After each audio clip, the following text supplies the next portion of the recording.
Today we're working on a 2013 Chevy Equinox. We had this vehicle come in because the customer had issues installing it, and we see this issue a lot.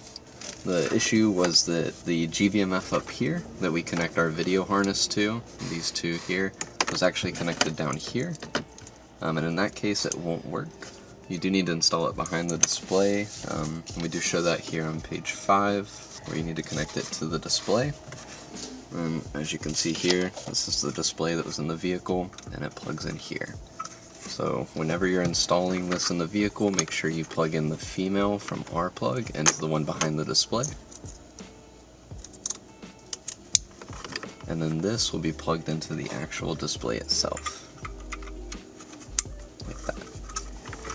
And if you plug it in like this, you will have a display, but if you plug it in on the bottom down here, you'll end up normally getting a white screen up here, or just no display at all.